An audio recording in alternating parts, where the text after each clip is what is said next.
ਇਹ ਹਫ਼ਤਾਵਾਰ ਬਾਈਬਲ ਦਾ ਦਰਸੀ ਆਵਾਜ਼ ਪਲੇਨਫੀਲਡ Christian science church independent ਵੱਲੋਂ ਹੈ, ਜਿਹੜਾ ਨਿਊ ਜਰਜ਼ੀ ਅਮਰੀਕਾ ਵਿੱਚ ਹੈ। ਹੋਰ ਮਾਲੂਮਾਤ ਲਈ ਤੁਸੀਂ ਸਾਡੀ ਵੈਬਸਾਈਟ ਵੇਖੋ www.plainfieldcs.com।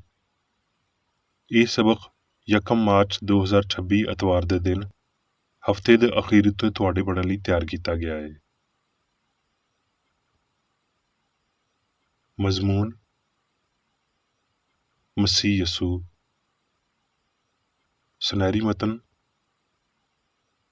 ਯੂਹੰਨਾ। ਕਿਉਂ ਜੇ ਰੱਬ ਨੇ ਜੱਗ ਨਾਲ ਅਜਿਹੀ ਮੁਹੱਬਤ ਰੱਖੀ ਭਈ ਉਹਨੇ ਆਪਣਾ ਇਕਲੌਤਾ ਪੁੱਤਰ ਦੇ ਦਿੱਤਾ, ਤਾਂ ਜੋ ਜਿਹੜਾ ਵੀ ਉਹਦੇ ਉੱਤੇ ਈਮਾਨ ਲਿਆਵੇ ਉਹ ਹਲਾਕ ਨਾ ਹੋਵੇ ਬਲਕਿ ਹਮੇਸ਼ਾ ਦੀ ਹਯਾਤੀ ਪਾਵੇ। ਜਵਾਬੀ ਪੜ੍ਹਾਈ ਲੂਕਾ। ਫਿਰ ਯਿਸੂ ਪਾਕ ਰੂਹ ਨਾਲ ਭਰਿਆ ਹੋਇਆ ਯਰਦਨ ਤੋਂ ਪਰਤਿਆ ਤੇ ਉਹ ਨਾਸਰਤ ਵਿੱਚ ਆਇਆ, ਜਿੱਥੇ ਉਹਨੇ ਪਰਵਰਿਸ਼ ਪਾਈ ਸੀ, ਤੇ ਆਪਣੇ ਦਸਤੂਰ ਦੇ ਮੁਤਾਬਕ ਸਬਤ ਦੇ ਦਿਨ ਇਬਾਦਤਖਾਨੇ ਵਿੱਚ ਗਿਆ ਤੇ ਪੜ੍ਹਨ ਲਈ ਖਲੋਤਾ। ਤੇ ਯਸਾਇਆ ਨਬੀ ਦੀ ਕਿਤਾਬ ਉਹਨੂੰ ਦਿੱਤੀ ਗਈ, ਤੇ ਕਿਤਾਬ ਖੋਲ੍ਹ ਕੇ ਉਹਨੇ ਉਹ ਮੁਕਾਮ ਕੱਢਿਆ ਜਿੱਥੇ ਲਿਖਿਆ ਸੀ, ਭਈ ਖੁਦਾਵੰਦ ਦਾ ਰੂਹ ਮੇਰੇ ਉੱਤੇ ਹੈ, ਇਸ ਲਈ ਭਈ ਉਹਨੇ ਮੈਨੂੰ ਗਰੀਬਾਂ ਨੂੰ ਖੁਸ਼ਖਬਰੀ ਦੇਣ ਲਈ ਮਸਾ ਕੀਤਾ। ਉਹਨੇ ਮੈਨੂੰ ਘੱਲਿਆ ਏ ਭਈ ਕੈਦੀਆਂ ਨੂੰ ਰਿਹਾਈ ਤੇ ਅੰਨ੍ਹਿਆਂ ਨੂੰ ਬੇਨਾਈ ਪਾਉਣ ਦੀ ਖਬਰ ਸੁਣਾਵਾਂ, ਕੁਚਲੇ ਹੋਇਆਂ ਨੂੰ ਆਜ਼ਾਦ ਕਰਾਂ ਤੇ ਖੁਦਾਵੰਦ ਦੇ ਸਾਲੇ ਮਕਬੂਲ ਦੀ ਮੁਨਾਦੀ ਕਰਾਂ। ਫਿਰ ਉਹ ਕਿਤਾਬ ਬੰਦ ਕਰਕੇ ਤੇ ਖਾਦਮ ਨੂੰ ਵਾਪਸ ਦੇ ਕੇ ਬੈਠ ਗਿਆ, ਤੇ ਜਿੰਨੇ ਇਬਾਦਤਖਾਨੇ ਵਿੱਚ ਸੀ ਸਾਰਿਆਂ ਦੀਆਂ ਅੱਖੀਆਂ ਉਹਦੇ ਉੱਤੇ ਲੱਗੀਆਂ ਹੋਈਆਂ ਸੀ। ਉਹ ਉਹਨਾਂ ਨੂੰ ਆਖਣ ਲੱਗਿਆ ਭਈ ਅੱਜ ਇਹ ਨਵਿਸ਼ਤਾ ਤੁਹਾਡੇ ਸਾਹਮਣੇ ਪੂਰਾ ਹੋਇਆ। ਦਰਸੀ ਆਵਾਜ਼ ਬਾਈਬਲ ਵਿੱਚੋਂ ਯਸਾਇਆ। ਵੇਖੋ ਮੇਰਾ ਖਾਦਮ ਜਿਹਨੂੰ ਮੈਂ ਸੰਭਾਲਦਾ ਵਾਂ, ਮੇਰਾ ਬਰਗਜ਼ੀਦਾ ਜਿਹਦੇ ਤੋਂ ਮੇਰਾ ਦਿਲ ਖੁਸ਼ ਹੁੰਦਾ ਏ। ਮੈਂ ਆਪਣੀ ਰੂਹ ਉਹਦੇ ਉੱਤੇ ਪਾਈ, ਉਹ ਕੌਮਾਂ ਵਿੱਚ ਅਦਾਲਤ ਜਾਰੀ ਕਰੇਗਾ। ਜਿਹਨੇ ਅਸਮਾਨ ਨੂੰ ਪੈਦਾ ਕੀਤਾ ਤੇ ਤਾਣ ਦਿੱਤਾ, ਜਿਹਨੇ ਧਰਤੀ ਨੂੰ ਤੇ ਜੋ ਕੁਝ ਉਹਦੇ ਵਿੱਚੋਂ ਨਿਕਲਦਾ ਏ ਫੈਲਾਇਆ, ਤੇ ਜਿਹੜਾ ਉਹਦੇ ਬਸ਼ਿੰਦਿਆਂ ਨੂੰ ਸਾਹ ਤੇ ਉਹਦੇ ਟੁਰਨ ਵਾਲਿਆਂ ਨੂੰ ਰੂਹ ਦੇਂਦਾ ਏ, ਯਾਨੀ ਖੁਦਾਵੰਦ ਰੱਬ ਇੰਜ ਆਖਦਾ ਏ, ਮੈਂ ਖੁਦਾਵੰਦ ਨੇ ਤੈਨੂੰ ਸੱਚਾਈ ਨਾਲ ਬੁਲਾਇਆ, ਮੈਂ ਹੀ ਤੇਰਾ ਹੱਥ ਫੜਾਂਗਾ ਤੇ ਤੇਰੀ ਹਿਫਾਜ਼ਤ ਕਰਾਂਗਾ, ਤੇ ਲੋਕਾਂ ਦੇ ਅਹਿਦ ਤੇ ਕੌਮਾਂ ਦੀ ਲੋਅ ਲਈ ਤੈਨੂੰ ਦੇਵਾਂਗਾ, ਭਈ ਤੂੰ ਅੰਨ੍ਹਿਆਂ ਦੀਆਂ ਅੱਖੀਆਂ ਖੋਲ੍ਹੇਂ ਤੇ ਅਸੀਰਾਂ ਨੂੰ ਕੈਦ ਵਿੱਚੋਂ ਕੱਢੇ, ਤੇ ਉਹਨਾਂ ਨੂੰ ਜਿਹੜੇ ਹਨੇਰੇ ਵਿੱਚ ਬੈਠੇ ਨੇ ਕੈਦਖਾਨੇ ਵਿੱਚੋਂ ਛੁਡਾਏ। ਯੂਹੰਨਾ। ਇੱਕ ਬੰਦਾ ਯੂਹੰਨਾ ਨਾਂ ਦਾ ਆ ਗਿਆ, ਜਿਹੜਾ ਰੱਬ ਵੱਲੋਂ ਘੱਲਿਆ ਗਿਆ ਸੀ। ਇਹ ਗਵਾਹੀ ਦੇਣ ਲਈ ਆਇਆ ਭਈ ਨੂਰ ਦੀ ਗਵਾਹੀ ਦੇਵੇ, ਤਾਂ ਜੋ ਸਾਰੇ ਉਹਦੇ ਰਾਹੀਂ ਈਮਾਨ ਲਿਆਉਣ। ਉਹ ਆਪ ਤੇ ਨੂਰ ਨਹੀਂ ਸੀ, ਪਰ ਨੂਰ ਦੀ ਗਵਾਹੀ ਦੇਣ ਆਇਆ ਸੀ। ਅਸਲੀ ਨੂਰ ਜਿਹੜਾ ਹਰ ਬੰਦੇ ਨੂੰ ਰੌਸ਼ਨ ਕਰਦਾ ਏ, ਜੱਗ ਵਿੱਚ ਆਉਣ ਵਾਲਾ ਸੀ। ਉਹ ਜੱਗ ਵਿੱਚ ਸੀ ਤੇ ਜੱਗ ਉਹਦੇ ਰਾਹੀਂ ਬਣਿਆ, ਤੇ ਜੱਗ ਨੇ ਉਹਨੂੰ ਨਾ ਪਛਾਣਿਆ। ਉਹ ਆਪਣੇ ਘਰ ਆਇਆ ਤੇ ਉਹਦੇ ਆਪਣਿਆਂ ਨੇ ਉਹਨੂੰ ਕਬੂਲ ਨਾ ਕੀਤਾ, ਪਰ ਜਿੰਨਿਆਂ ਨੇ ਉਹਨੂੰ ਕਬੂਲ ਕੀਤਾ ਉਹਨੇ ਉਹਨਾਂ ਨੂੰ ਰੱਬ ਦੇ ਪੁੱਤਰ ਬਣਨ ਦਾ ਹੱਕ ਬਖਸ਼ਿਆ, ਯਾਨੀ ਉਹਨਾਂ ਨੂੰ ਜਿਹੜੇ ਉਹਦੇ ਨਾਂ ਉੱਤੇ ਈਮਾਨ ਲਿਆਉਂਦੇ ਨੇ। ਉਹ ਨਾ ਲਹੂ ਤੋਂ, ਨਾ ਬਦਨ ਦੀ ਖਾਹਿਸ਼ ਤੋਂ, ਨਾ ਇਨਸਾਨ ਦੇ ਇਰਾਦੇ ਤੋਂ, ਬਲਕਿ ਰੱਬ ਤੋਂ ਜੰਮੇ। ਤੇ ਕਲਾਮ ਮੁਜੱਸਮ ਹੋਇਆ ਤੇ ਫਜ਼ਲ ਤੇ ਸੱਚਾਈ ਨਾਲ ਮਾਮੂਰ ਹੋ ਕੇ ਸਾਡੇ ਵਿਚਾਲੇ ਰਿਹਾ, ਤੇ ਅਸੀਂ ਉਹਦਾ ਅਜਿਹਾ ਜਲਾਲ ਵੇਖਿਆ ਜਿਵੇਂ ਪਿਓ ਦੇ ਇਕਲੌਤੇ ਦਾ ਜਲਾਲ, ਕਿਉਂ ਜੇ ਉਹਦੀ ਮਾਮੂਰੀ ਵਿੱਚੋਂ ਅਸੀਂ ਸਾਰਿਆਂ ਨੇ ਪਾਇਆ, ਯਾਨੀ ਫਜ਼ਲ ਉੱਤੇ ਫਜ਼ਲ। ਇਸ ਲਈ ਪਈ ਸ਼ਰੀਅਤ ਤੇ ਮੂਸਾ ਦੇ ਰਾਹੀਂ ਦਿੱਤੀ ਗਈ, ਪਰ ਫਜ਼ਲ ਤੇ ਸੱਚਾਈ ਯਿਸੂ ਮਸੀਹ ਦੇ ਰਾਹੀਂ ਅਪੜੀ। ਮੱਤੀ। ਉਸ ਵੇਲੇ ਯਿਸੂ ਗਲੀਲ ਤੋਂ ਯਰਦਨ ਦੇ ਕੰਢੇ ਉੱਤੇ ਯੂਹੰਨਾ ਦੇ ਕੋਲ ਉਹਦੇ ਤੋਂ ਬਪਤਿਸਮਾ ਲੈਣ ਲਈ ਆਇਆ, ਪਰ ਯੂਹੰਨਾ ਇਹ ਆਖ ਕੇ ਉਹਨੂੰ ਮਨਾ ਕਰਨ ਲੱਗਿਆ ਭਈ ਮੈਨੂੰ ਆਪ ਤੇਰੇ ਤੋਂ ਬਪਤਿਸਮਾ ਲੈਣ ਦੀ ਲੋੜ ਏ, ਤੇ ਤੂੰ ਮੇਰੇ ਕੋਲ ਆਇਆ ਏ। ਯਿਸੂ ਨੇ ਉਹਨੂੰ ਜਵਾਬ ਦਿੱਤਾ, ਹੁਣ ਤੂੰ ਹੋਣ ਹੀ ਦੇ, ਕਿਉਂ ਜੇ ਸਾਨੂੰ ਇੰਝ ਹੀ ਸਾਰੀ ਰਾਸਤਬਾਜ਼ੀ ਪੂਰੀ ਕਰਨਾ ਮੁਨਾਸਬ ਏ। ਇਹਦੇ ਉੱਤੇ ਉਹਨੇ ਹੋਣ ਦਿੱਤਾ, ਤੇ ਯਿਸੂ ਬਪਤਿਸਮਾ ਲੈ ਕੇ ਫਿਲਫੌਰ ਪਾਣੀ ਵਿੱਚੋਂ ਉੱਤੇ ਗਿਆ, ਤੇ ਵੇਖੋ ਉਹਦੇ ਲਈ ਅਸਮਾਨ ਖੁੱਲ੍ਹ ਗਿਆ, ਤੇ ਉਹਨੇ ਰੱਬ ਦੇ ਰੂਹ ਨੂੰ ਕਬੂਤਰ ਵਾਂਗਰ ਉਤਰਦਿਆਂ ਤੇ ਆਪਣੇ ਉੱਤੇ ਆਉਂਦਿਆਂ ਵੇਖਿਆ। ਤੇ ਵੇਖੋ ਅਸਮਾਨ ਤੋਂ ਇਹ ਆਵਾਜ਼ ਆਈ ਭਈ ਇਹ ਮੇਰਾ ਸੋਹਣਾ ਪੁੱਤਰ ਏ, ਜਿਹਦੇ ਤੋਂ ਮੈਂ ਖੁਸ਼ ਵਾਂ। ਮੱਤੀ ਤੇ ਯਿਸੂ ਸਾਰੇ ਗਲੀਲ ਵਿੱਚ ਫਿਰਦਾ ਰਿਹਾ ਤੇ ਉਹਨਾਂ ਦੇ ਇਬਾਦਤਖਾਨਿਆਂ ਵਿੱਚ ਤਾਲੀਮ ਦਿੰਦਾ ਤੇ ਬਾਦਸ਼ਾਹੀ ਦੀ ਖੁਸ਼ਖਬਰੀ ਦੀ ਮੁਨਾਦੀ ਕਰਦਾ ਤੇ ਲੋਕਾਂ ਦੀ ਹਰ ਤਰ੍ਹਾਂ ਦੀ ਬਿਮਾਰੀ ਤੇ ਨਿੱਤ ਕਮਜ਼ੋਰੀ ਨੂੰ ਦੂਰ ਕਰਦਾ ਰਿਹਾ। ਤੇ ਉਹਦੀ ਸ਼ੋਹਰਤ ਸਾਰੇ ਸੂਰੀਆ ਵਿੱਚ ਫੈਲ ਗਈ ਤੇ ਲੋਕ ਸਾਰੇ ਬਿਮਾਰਾਂ ਨੂੰ, ਜਿਹੜੇ ਵੱਖਰੀਆਂ ਬਿਮਾਰੀਆਂ ਵਿੱਚ ਗ੍ਰਿਫਤਾਰ ਸੀ, ਤੇ ਉਹਨਾਂ ਨੂੰ ਜਿਨ੍ਹਾਂ ਵਿੱਚ ਬਦਰੂਆਂ ਸੀ ਤੇ ਮਿਰਗੀ ਵਾਲਿਆਂ ਤੇ ਮਫਲੂਜਾਂ ਨੂੰ ਉਹਦੇ ਕੋਲ ਲਿਆਏ ਤੇ ਉਹਨੇ ਉਹਨਾਂ ਨੂੰ ਚੰਗਾ ਕੀਤਾ। ਮੱਤੀ। ਉਹ ਇਸ ਜੱਥੇ ਨੂੰ ਵੇਖ ਕੇ ਪਹਾੜ ਉੱਤੇ ਚੜ ਗਿਆ ਤੇ ਜਦ ਬੈਠ ਗਿਆ ਤੇ ਉਹਦੇ ਚੇਲੇ ਉਹਦੇ ਕੋਲ ਆਏ ਤੇ ਉਹ ਆਪਣੀ ਜ਼ਬਾਨ ਖੋਲ ਕੇ ਉਹਨਾਂ ਨੂੰ ਇੰਜ ਤਾਲੀਮ ਦੇਣ ਲੱਗਿਆ।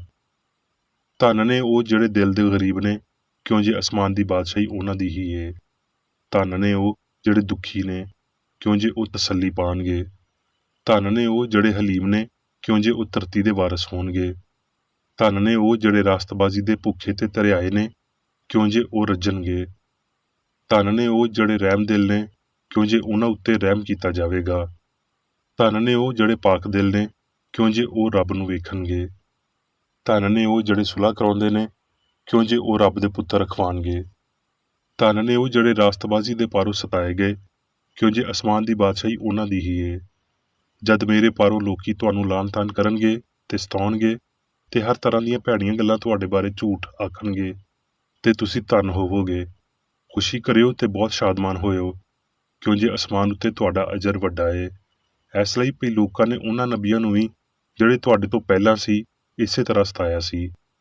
ਇਹ ਨਾ ਸਮਝੋ ਵੀ ਮੈਂ ਤੌਰਾਤ ਜਾਂ ਨਬੀਆਂ ਦੀਆਂ ਕਿਤਾਬਾਂ ਨੂੰ ਮਨਸੂਖ ਕਰਨ ਆਇਆ ਵਾਂ। ਮਨਸੂਖ ਕਰਨ ਨਹੀਂ, ਬਲਕਿ ਪੂਰਾ ਕਰਨ ਆਇਆ ਵਾਂ। ਕਿਉਂ ਜੇ ਮੈਂ ਤੁਹਾਨੂੰ ਸੱਚ ਆਖਦਾ ਵਾਂ ਵੀ ਜਦ ਤੀਕਰ ਅਸਮਾਨ ਤੇ ਧਰਤੀ ਟਲ ਨਾ ਜਾਣ, ਇੱਕ ਨੁਕਤਾ ਜਾਂ ਇੱਕ ਸ਼ੋਸ਼ਾ ਤੌਰਾਤ ਵਿੱਚੋਂ ਬਿਲਕੁਲ ਨਾ ਟਲੇਗਾ, ਜਦ ਤੀਕਰ ਕਿ ਸਭ ਕੁਝ ਪੂਰਾ ਨਾ ਹੋ ਜਾਵੇ। ਮੱਤੀ।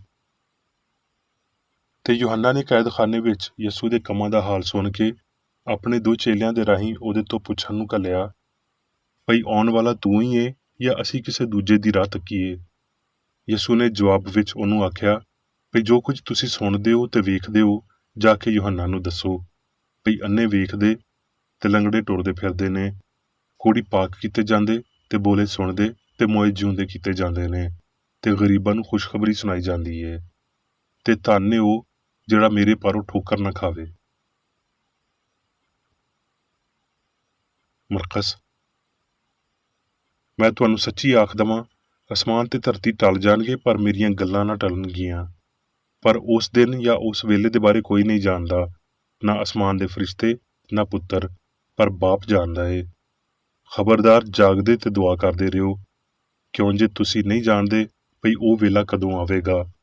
ਉਸ ਬੰਦੇ ਵਰਗਾ ਹਾਲ ਏ ਜਿਹੜਾ ਪਰਦੇਸ ਨੂੰ ਗਿਆ ਤੇ ਉਹਨੇ ਘਰੋਂ ਨਿਕਲਣ ਵੇਲੇ ਆਪਣੇ ਨੌਕਰਾਂ ਨੂੰ ਇਖਤਿਆਰ ਦਿੱਤਾ, ਯਾਨੀ ਹਰ ਬੰਦੇ ਨੂੰ ਉਹਦਾ ਕੰਮ ਦੱਸ ਦਿੱਤਾ ਤੇ ਦਰਬਾਰ ਨੂੰ ਹੁਕਮ ਦਿੱਤਾ ਭਈ ਜਾਗਦਾ ਰਵੇ।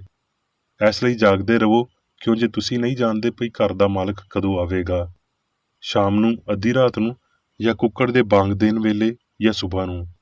ਇੰਜ ਨਾ ਹੋਵੇ ਭਈ ਅਚਾਨਕ ਆ ਕੇ ਉਹ ਤੁਹਾਨੂੰ ਸੁੱਤੇ ਵੇਖੇ। ਤੇ ਜੋ ਕੁਝ ਮੈਂ ਤੁਹਾਨੂੰ ਆਖਦਾ ਵਾਂ, ਉਹੀ ਸਭ ਨੂੰ ਆਖਦਾ ਵਾਂ ਭਈ ਜਾਗਦੇ ਰਹੋ। ਮੱਤੀ।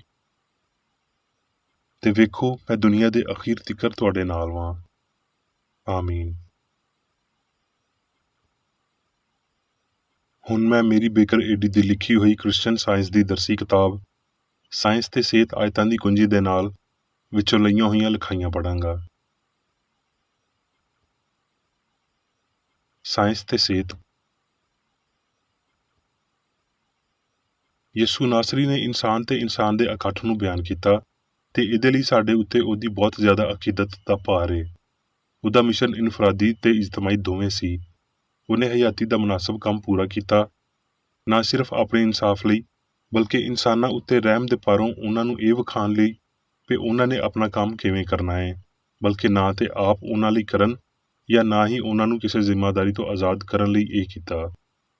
ਯਿਸੂ ਨੇ ਜੁਰਤ ਨਾਲ ਹਿੱਸਾਂ ਦੇ ਮੰਨੇ ਹੋਏ ਸਬੂਤ ਦੇ ਖਿਲਾਫ, ਮੁਨਾਫਕਾਨਾ ਅਕੀਦਿਆਂ, ਮਸ਼ਕਾਂ ਦੇ ਖਿਲਾਫ ਕੰਮ ਕੀਤਾ ਤੇ ਉਹਨੇ ਆਪਣੀ ਸ਼ਫਾ ਦੇਣ ਵਾਲੀ ਤਾਕਤ ਦੇ ਰਾਹੀਂ ਆਪਣੇ ਸਾਰੇ ਮੁਖਾਲਫਾਂ ਦੀ ਤਰਦੀਦ ਕੀਤੀ। ਸੱਚਾਈ ਦੇ ਇਨਫਰਾਦੀ ਨਮੂਨੇ ਦੇ ਤੌਰ ਤੇ ਯਿਸੂ ਮਸੀਹ ਰਬੂਨੀ ਗਲਤੀ ਤੇ ਸਾਰੇ ਪਾਪ, ਬਿਮਾਰੀ ਤੇ ਮੌਤ ਨੂੰ ਰੱਦ ਕਰਨ ਆਇਆ, ਤਾਂ ਜੋ ਸੱਚਾਈ ਤੇ ਹਯਾਤੀ ਦੀ ਰਾਹ ਹਮਵਾਰ ਕਰੇ। ਰੂਹ ਦੇ ਫਲਾਂ ਤੇ ਮਾਦੀ ਫਹਿਮ, ਸੱਚਾਈ ਤੇ ਗਲਤੀ ਦੇ ਵਿਚਕਾਰ ਫਰਕ ਨੂੰ ਵਾਜ਼ਾ ਕਰਦਿਆਂ ਹੋਏ, ਇਹ ਨਮੂਨਾ ਯਿਸੂ ਦੀ ਪੂਰੀ ਜ਼ਮੀਨੀ ਹਯਾਤੀ ਦੇ ਦੌਰਾਨ ਜ਼ਾਹਰ ਹੁੰਦਾ ਰਿਹਾ। ਯਿਸੂ ਦੇ ਰੂਹਾਨੀ ਅਸਲ ਤੇ ਸਮਝ ਨੇ ਉਹਨੂੰ ਹਸਤੀ ਦੀਆਂ ਅਸਲੀਅਤਾਂ ਜ਼ਾਹਿਰ ਕਰਨ ਦੇ ਨਾਕਾਬਲੇ ਤਰਦੀਦ ਤੌਰ ਤੇ ਇਹ ਸਾਬਤ ਕਰਨ ਦੇ ਕਾਬਲ ਬਣਾਇਆ ਭਈ ਕਿਵੇਂ ਰੂਹਾਨੀ ਸੱਚਾਈ ਮਾਦੀ ਗਲਤੀ ਨੂੰ ਤਬਾਹ ਕਰਦੀ ਏ, ਬਿਮਾਰੀ ਨੂੰ ਠੀਕ ਕਰਦੀ ਏ ਤੇ ਮੌਤ ਨੂੰ ਜਿੱਤ ਲੈਂਦੀ ਏ। ਯਿਸੂ ਦੇ ਖੁਦਾਈ ਤਸੱਵਰ ਨੇ ਇਸ ਸੱਚਾਈ ਵੱਲ ਇਸ਼ਾਰਾ ਕੀਤਾ ਤੇ ਤਖਲੀਕ ਦੀ ਇੱਕ ਮਿਸਾਲ ਪੇਸ਼ ਕੀਤੀ। ਯਿਸੂ ਦੀ ਤਾਰੀਖ ਜ਼ਾਹਰ ਕਰਦੀ ਏ ਭਈ ਉਹ ਦੂਜੀਆਂ ਸਾਰੀਆਂ ਜ਼ਮੀਨੀ ਸ਼ਖਸੀਅਤ ਨਾਲੋਂ ਬਹੁਤਾ ਰੂਹਾਨੀ ਸੀ। ਇਨਸਾਨੀ ਛਬੀ ਅਪਣਾਉਂਦਿਆਂ ਹੋਏ, ਯਾਨੀ ਜਿਵੇਂ ਭਈ ਫਾਨੀ ਨਜ਼ਰ ਨੂੰ ਵਿਖਾਲੀ ਦਿੰਦਾ ਏ, ਇਨਸਾਨੀ ਮਾਂ ਦੇ ਪੇਟ ਵਿੱਚ ਹੰਮਲ ਲੈਂਦਿਆਂ ਹੋਏ, ਯਿਸੂ ਰੂਹ ਤੇ ਬਦਨ ਦੇ ਵਿਚਕਾਰ, ਸੱਚਾਈ ਤੇ ਗਲਤੀ ਦੇ ਵਿਚਕਾਰ ਦਰਮਿਆਨੀ ਸੀ। ਇਲਾਹੀ ਸਾਇੰਸ ਦੀ ਰਾਹ ਨੂੰ ਵਾਜ਼ਿਆ ਕਰਦਿਆਂ ਤੇ ਜ਼ਾਹਿਰ ਕਰਦਿਆਂ ਹੋਏ, ਉਹ ਉਹਨਾਂ ਸਾਰਿਆਂ ਲਈ ਮੁਕਤੀ ਦੀ ਰਾਹ ਬਣ ਗਿਆ ਜਿਨ੍ਹਾਂ ਨੇ ਉਹਦੇ ਕਲਾਮ ਨੂੰ ਕਬੂਲ ਕੀਤਾ। ਇਨਸਾਨ ਉਹਦੇ ਤੋਂ ਇਹ ਸਿੱਖ ਸਕਦੇ ਨੇ ਭਈ ਬੁਰਾਈ ਤੋਂ ਕਿਵੇਂ ਬਚਿਆ ਜਾਵੇ। ਹਕੀਕੀ ਇਨਸਾਨ ਦਾ ਸਾਇੰਸ ਦੇ ਪਾਰੋਂ ਆਪਣੇ ਖਾਲਕ ਨਾਲ ਤਾਲੁਕ ਉਸਤਵਾਰ ਕਰਦਿਆਂ ਹੋਏ, ਇਨਸਾਨ ਨੂੰ ਸਿਰਫ ਪਾਪ ਤੋਂ ਦੂਰ ਹੋਣ ਤੇ ਮਸੀਹ ਯਾਨੀ ਹਕੀਕੀ ਇਨਸਾਨ ਤੇ ਰੱਬ ਦੇ ਨਾਲ ਉਹਦੇ ਤਾਲੁਕ ਨੂੰ ਪਾਉਣ ਤੇ ਇਲਾਹੀ ਫਰਜ਼ੰਦਗੀ ਨੂੰ ਪਛਾਣਨ ਲਈ ਫਾਨੀ ਖੁਦੀ ਤੋਂ ਨਜ਼ਰ ਹਟਾਉਣ ਦੀ ਲੋੜ ਏ। ਯਿਸੂ ਦੇ ਰਾਹੀਂ ਬਦਨ ਤੇ ਰੂਹ ਦੀ ਤਾਕਤ ਨੂੰ ਸਾਬਤ ਕਰਨ ਲਈ ਮਸੀਹ ਯਾਨੀ ਸੱਚਾਈ ਨੂੰ ਜ਼ਾਹਰ ਕੀਤਾ ਗਿਆ ਸੀ। ਇਹ ਵਿਖਾਉਣ ਲਈ ਭਈ ਇਨਸਾਨੀ ਸਿਆਣ ਤੇ ਬਦਨ ਉੱਤੇ ਇਹਦੇ ਅਸਰਾਂ ਦੇ ਪਾਰੋਂ ਸੱਚਾਈ ਨੂੰ ਬਿਮਾਰੀ ਤੋਂ ਸ਼ਿਫਾ ਦਿੰਦਿਆਂ ਹੋਏ ਤੇ ਪਾਪ ਨੂੰ ਨੇਸਤ ਕਰਦਿਆਂ ਹੋਏ ਜ਼ਾਹਰ ਕੀਤਾ ਜਾਂਦਾ ਏ। ਆਪਣੇ ਕੰਮਾਂ ਨੂੰ ਆਪਣੇ ਲਫ਼ਜ਼ਾਂ ਦੀ ਨਿਸਬਤ ਬਹੁਤੀ ਅਹਿਮੀਅਤ ਦਿੰਦਿਆਂ ਹੋਏ, ਯਿਸੂ ਨੇ ਜੋ ਆਖਿਆ ਉਹਨੂੰ ਇਜ਼ਹਾਰ ਦੇ ਰਾਹੀਂ ਪੂਰਾ ਕੀਤਾ, ਜੋ ਉਹਨੇ ਸਿਖਾਇਆ ਉਹਨੂੰ ਸਾਬਤ ਕੀਤਾ। ਇਹੀ ਮਸੀਹਤ ਦੀ ਸਾਇੰਸ ਏ। ਯਿਸੂ ਨੇ ਉਸ ਅਸੂਲ ਨੂੰ ਜਿਹੜਾ ਬਿਮਾਰ ਨੂੰ ਸ਼ਿਫਾ ਦਿੰਦਾ ਤੇ ਗਲਤੀ ਨੂੰ ਬਾਹਰ ਕੱਢਦਾ ਏ, ਇਲਾਹੀ ਸਾਬਤ ਕੀਤਾ। ਫਿਰ ਵੀ ਉਹਦੇ ਕੁਝ ਤਾਲਬੇ ਇਲਮ ਹੀ ਉਹਦੀਆਂ ਤਲੀਮਾਂ ਤੇ ਉਹਨਾਂ ਦੇ ਜਲਾਲੀ ਸਬੂਤਾਂ ਨੂੰ ਸਮਝ ਸਕੇ, ਜਿਵੇਂ ਭਈ ਹਯਾਤੀ, ਸੱਚਾਈ ਤੇ ਪਿਆਰ। ਇਸ ਨਾ ਮੰਨੀ ਹੋਈ ਸਾਇੰਸ ਦਾ ਅਸੂਲ ਸਾਰੀ ਗਲਤੀ, ਬੁਰਾਈ, ਬਿਮਾਰੀ ਤੇ ਮੌਤ ਨੂੰ ਨੇਸਤ ਕਰਦਾ ਏ। ਯਿਸੂ ਨਾਸਰੀ ਜੱਗ ਵਿੱਚ ਪੈਰ ਰੱਖਣ ਵਾਲਾ ਸਭ ਤੋਂ ਬਹੁਤਾ ਸਾਇੰਸੀ ਬੰਦਾ ਸੀ। ਉਹਨੇ ਮਾਦੀ ਸ਼ੈਵਾਂ ਦੇ ਹੇਠਾਂ ਕੁੱਤਾ ਲਾਇਆ ਤੇ ਰੂਹਾਨੀ ਵਜ੍ਹਾ ਨੂੰ ਲੱਭਿਆ। ਪਹਾੜ ਤੇ ਖਿਤਾਬ ਇਸ ਸਾਇੰਸ ਦਾ ਨਿਚੋੜ ਏ ਤੇ ਹਮੇਸ਼ਾ ਦੀ ਹਯਾਤੀ, ਨਾ ਕਿ ਯਿਸੂ ਦੀ ਮੌਤ, ਇਹਦਾ ਨਤੀਜਾ ਏ। ਸਾਡੇ ਮਾਲਕ ਨੇ ਬਸ ਨਜ਼ਰੀਏ, ਅਕੀਦੇ ਜਾਂ ਅਮਾਨ ਦੀ ਤਾਲੀਮ ਨਹੀਂ ਦਿੱਤੀ। ਇਹ ਇਲਾਹੀ ਅਸੂਲ ਦੀ ਪੂਰੀ ਹਸਤੀ ਸੀ ਜਿਹਦੀ ਉਹਨੇ ਤਾਲੀਮ ਦਿੱਤੀ ਤੇ ਮਸ਼ਕ ਵੀ ਕੀਤੀ। ਮਸੀਹਤ ਲਈ ਉਹਦਾ ਸਬੂਤ ਮਜ਼ਹਬ ਜਾਂ ਇਬਾਦਤ ਦਾ ਕੋਈ ਨਿਜ਼ਾਮ ਜਾਂ ਸ਼ਕਲ ਨਹੀਂ ਸੀ, ਬਲਕਿ ਇਹ ਕ੍ਰਿਸਚਨ ਸਾਇੰਸ ਏ ਜਿਹੜੀ ਹਯਾਤੀ ਤੇ ਪਿਆਰ ਦੀ ਹਮਾਂਗੀ ਉੱਤੇ ਅਮਲ ਕਰਦੀ ਏ। ਭਾਵੇਂ ਪਾਪ ਤੇ ਬਿਮਾਰੀ ਉੱਤੇ ਆਪਣਾ ਇਖਤਿਆਰ ਜ਼ਾਹਰ ਕਰਦਿਆਂ ਹੋਏ ਵੱਡੇ ਉਸਤਾਦ ਨੇ ਕਿਸੇ ਤਰ੍ਹਾਂ ਵੀ ਦੂਜਿਆਂ ਨੂੰ ਉਹਨਾਂ ਦੇ ਤਕਵਾ ਦੇ ਮਤਲੂਬਾ ਸਬੂਤ ਦੇਣ ਵਿੱਚ ਮਦਦ ਨਹੀਂ ਕੀਤੀ। ਉਹਨੇ ਉਹਨਾਂ ਦੀ ਹਦਾਇਤ ਲਈ ਕੰਮ ਕੀਤਾ ਭਈ ਉਹ ਇਸ ਤਾਕਤ ਦਾ ਇਜ਼ਹਾਰ ਇੰਝ ਹੀ ਕਰਨ ਜਿਵੇਂ ਉਹਨੇ ਕੀਤਾ ਤੇ ਇਹਦੇ ਇਲਾਹੀ ਅਸੂਲ ਨੂੰ ਸਮਝਣ। ਉਸਤਾਦ ਉੱਤੇ ਪੂਰਾ ਈਮਾਨ ਤੇ ਉਹ ਸਾਰਾ ਜਜ਼ਬਾਤੀ ਪਿਆਰ ਜਿਹੜਾ ਅਸੀਂ ਉਹਦੇ ਉੱਤੇ ਨਿਛਾਵਰ ਕਰ ਸਕਦੇ ਹਾਂ, ਬਸ ਇਹੀ ਸਾਨੂੰ ਉਹਦੇ ਮਗਰ ਟੁਰਨ ਵਾਲੇ ਨਹੀਂ ਬਣਾਉਣਗੇ। ਸਾਨੂੰ ਜਾ ਕੇ ਉਹਦੇ ਵਾਂਗਰ ਹੀ ਕੰਮ ਕਰਨਾ ਚਾਹੀਦਾ ਏ, ਨਹੀਂ ਤੇ ਅਸੀਂ ਉਹਨਾਂ ਵੱਡੀਆਂ ਬਰਕਤਾਂ ਨੂੰ ਨਹੀਂ ਵਧਾ ਰਹੇ ਜਿਹੜੀਆਂ ਸਾਡੇ ਮਾਲਕ ਨੇ ਸਾਨੂੰ ਦੇਣ ਲਈ ਕੰਮ ਕੀਤਾ ਤੇ ਤਕਲੀਫ ਸਹੀ। ਉਹਦਾ ਕਾਮਲ ਨਮੂਨਾ ਸਾਡੇ ਸਾਰਿਆਂ ਦੀ ਮੁਕਤੀ ਲਈ ਸੀ, ਪਰ ਸਿਰਫ ਉਹ ਕੰਮ ਕਰਨ ਦੇ ਰਾਹੀਂ ਜਿਹੜੇ ਉਹਨੇ ਕੀਤੇ ਤੇ ਦੂਜਿਆਂ ਨੂੰ ਉਹਨਾਂ ਦੀ ਤਾਲੀਮ ਦਿੱਤੀ। ਸ਼ਿਫਾ ਲਈ ਉਹਦਾ ਮਕਸਦ ਬਸ ਸਿਹਤ ਦੇਣਾ ਨਹੀਂ ਸੀ, ਬਲਕਿ ਆਪਣਾ ਇਲਾਹੀ ਅਸੂਲ ਜ਼ਾਹਰ ਕਰਨਾ ਵੀ ਸੀ। ਜੋ ਕੁਝ ਉਹਨੇ ਆਖਿਆ ਤੇ ਕੀਤਾ, ਉਹਦੇ ਵਿੱਚ ਉਹ ਰੱਬ ਤੋਂ, ਸੱਚਾਈ ਤੇ ਪਿਆਰ ਤੋਂ ਮੁਤਾਸਰ ਸੀ। ਯਿਸੂ ਨੇ ਆਖਿਆ, ਯੂਹੰਨਾ 8:51 ਆਇਤ, ਜੇ ਕੋਈ ਬੰਦਾ ਮੇਰੇ ਕਲਾਮ ਉੱਤੇ ਅਮਲ ਕਰੇਗਾ ਤੇ ਹਮੇਸ਼ਾ ਤਿੱਕਰ ਕਦੀ ਮੌਤ ਨੂੰ ਨਾ ਵੇਖੇਗਾ। ਇਹ ਬਿਆਨ ਰੂਹਾਨੀ ਹਯਾਤੀ ਤਿੱਕਰ ਮਹਿਦੂਦ ਨਹੀਂ, ਬਲਕਿ ਇਹਦੇ ਵਿੱਚ ਵਜੂਦੀਅਤ ਦਾ ਕ੍ਰਿਸ਼ਮਾ ਵੀ ਸ਼ਾਮਲ ਹੈ। ਯਿਸੂ ਨੇ ਇਹਦਾ ਇਜ਼ਹਾਰ ਮਰਨ ਵਾਲੇ ਨੂੰ ਸ਼ਿਫਾ ਦਿੰਦਿਆਂ ਹੋਏ ਤੇ ਮੁਰਦੇ ਨੂੰ ਜਿਉਂਦਾ ਕਰਦਿਆਂ ਹੋਏ ਕੀਤਾ। ਫਾਨੀ ਸਿਆਣ ਨੂੰ ਗਲਤੀ ਤੋਂ ਦੂਰ ਹੋਣਾ ਚਾਹੀਦਾ ਹੈ, ਆਪਣੇ ਆਪ ਨੂੰ ਇਹਦੇ ਕੰਮਾਂ ਤੋਂ ਅਲੱਗ ਰੱਖਣਾ ਚਾਹੀਦਾ ਹੈ ਤੇ ਲਾਫਾਨੀ ਜਵਾਨਮਰਦੀ ਮਸਾਲੀ ਮਸੀਹ ਗਾਇਬ ਹੋ ਜਾਵੇਗਾ। ਮਾਦੇ ਦੀ ਬਜਾਏ ਰੂਹ ਉੱਤੇ ਇਨਹਿਸਾਰ ਕਰਦਿਆਂ ਹੋਏ ਈਮਾਨ ਨੂੰ ਆਪਣੀਆਂ ਹੱਦਾਂ ਨੂੰ ਵਧਾਉਣਾ ਤੇ ਆਪਣੀ ਨਿਉ ਨੂੰ ਮਜ਼ਬੂਤ ਕਰਨਾ ਚਾਹੀਦਾ ਹੈ। ਜਦ ਇਨਸਾਨ ਮੌਤ ਉੱਤੇ ਆਪਣੇ ਯਕੀਨ ਨੂੰ ਛੱਡ ਦਿੰਦਾ ਹੈ, ਉਹ ਹੋਰ ਤੇਜ਼ੀ ਨਾਲ ਰੱਬ, ਹਯਾਤੀ ਤੇ ਪਿਆਰ ਵਿੱਚ ਵਧੇਗਾ। ਯਿਸੂ ਦਾ ਇਕਰਾਰ ਕਰਨ ਵਾਲੇ ਉਹਦੇ ਪੈਰੋਕਾਰ ਉਹਦੀਆਂ ਰਾਹਾਂ ਮਗਰ ਟੁਰਨਾ ਤੇ ਉਹਦੇ ਵੱਡੇ ਕੰਮਾਂ ਦੀ ਨਕਲ ਕਰਨਾ ਕਦੋਂ ਸਿੱਖਣਗੇ?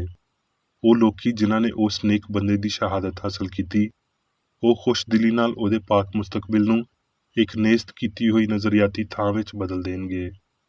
ਰੱਬ ਕਰੇ ਭਈ ਅੱਜ ਦੇ ਮਸੀਹੀ ਇਸ ਚਾਲ ਚੱਲਣ ਦੀ ਹੋਰ ਅਮਲੀ ਅਹਿਮੀਅਤ ਨੂੰ ਮੰਨਣ। ਇਹ ਮੁਮਕਿਨ ਹੈ। ਹਾਂ, ਇਹ ਹਰ ਬੱਚੇ, ਮਰਦ ਤੇ ਔਰਤ ਦੀ ਜ਼ਿੰਮੇਦਾਰੀ ਤੇ ਹੱਕ ਹੈ ਭਈ ਉਹ ਹਯਾਤੀ ਤੇ ਸੱਚਾਈ, ਸਿਹਤ ਤੇ ਪਾਕੀਜ਼ਗੀ ਦੇ ਇਜ਼ਹਾਰ ਪਾਰੋਂ ਮਾਲਕ ਦੇ ਨਮੂਨੇ ਦੀ ਕਿਸੇ ਹੱਦ ਤੀਕਰ ਪੈਰਵੀ ਕਰਨ। ਮਸੀਹੀ ਲੋਕੀ ਉਹਦੇ ਪੈਰੋਕਾਰ ਹੋਣ ਦਾ ਦਾਅਵਾ ਤੇ ਕਰਦੇ ਨੇ, ਪਰ ਕੀ ਉਹ ਉਹਦੇ ਮਗਰ ਉਸੇ ਤਰ੍ਹਾਂ ਟੁਰਦੇ ਨੇ ਜਿਵੇਂ ਉਹਨੇ ਹੁਕਮ ਦਿੱਤਾ ਹੈ? ਇਲਾਹੀ ਦਬਰ ਇਹਨਾਂ ਲਾਜ਼ਮੀ ਹੁਕਮਾਂ ਨੂੰ ਸੁਣੋ। ਇਸ ਲਈ ਚਾਹੀਦਾ ਹੈ ਭਈ ਤੁਸੀਂ ਕਾਮਲ ਹੋਵੋ ਜਿਵੇਂ ਤੁਹਾਡਾ ਅਸਮਾਨੀ ਪਿਓ ਕਾਮਲ ਹੈ। ਤੁਸੀਂ ਸਾਰੇ ਜੱਗ ਵਿੱਚ ਜਾ ਕੇ ਪੂਰੀ ਖਲਕਤ ਦੇ ਸਾਹਮਣੇ ਅੰਜੀਲ ਦੀ ਮੁਨਾਦੀ ਕਰੋ, ਬਿਮਾਰ ਨੂੰ ਸ਼ਫਾ ਦਿਓ। ਹੁਣ ਮੈਂ ਮੇਰੀ ਬੇਕਰ ਏਡੀ ਵੱਲੋਂ ਚਰਚ ਮੈਨੂਅਲ ਵਿੱਚ ਦਿੱਤੇ ਹੋਏ ਰੋਜ਼ਾਨਾ ਦੇ 3 ਫਰਜ਼ ਪੜਾਂਗਾ। ਰੋਜ਼ਾਨਾ ਦੀ ਦੁਆ। ਇਸ ਚਰਚ ਦੇ ਹਰ ਰੁਕਨ ਦਾ ਇਹ ਫਰਜ਼ ਹੈ ਭਈ ਉਹ ਹਰ ਰੋਜ਼ ਇਹ ਦੁਆ ਕਰੇ, ਤੇਰੀ ਬਾਦਸ਼ਾਹੀ ਆਵੇ, ਇਲਾਹੀ ਸੱਚਾਈ, ਹਯਾਤੀ ਤੇ ਪਿਆਰ ਦੀ ਸਲਤਨਤ ਮੇਰੇ ਅੰਦਰ ਕਾਇਮ ਹੋਵੇ ਤੇ ਸਾਰੇ ਪਾਪ ਮੈਥੋਂ ਨਿਕਲ ਜਾਣ ਤੇ ਤੇਰਾ ਕਲਾਮ ਸਾਰੇ ਇਨਸਾਨਾਂ ਦੇ ਪਿਆਰ ਨੂੰ ਵਧਾਵੇ ਤੇ ਉਹਨਾਂ ਉੱਤੇ ਹਕੂਮਤ ਕਰੇ। ਮਕਸਦਾਂ ਤੇ ਕੰਮਾਂ ਦਾ ਇੱਕ ਅਸੂਲ। ਨਾ ਕੋਈ ਮੁਖਾਲਫਤ ਤੇ ਨਾ ਕੋਈ ਜ਼ਾਤੀ ਤਾਲੁਕ ਮਾਦਰੀ ਚਰਚ ਦੇ ਕਿਸੇ ਰੁਕਨ ਦੇ ਮਕਸਦਾਂ ਜਾਂ ਕੰਮਾਂ ਉੱਤੇ ਅਸਰ ਕਰਨੇ ਚਾਹੀਦੇ।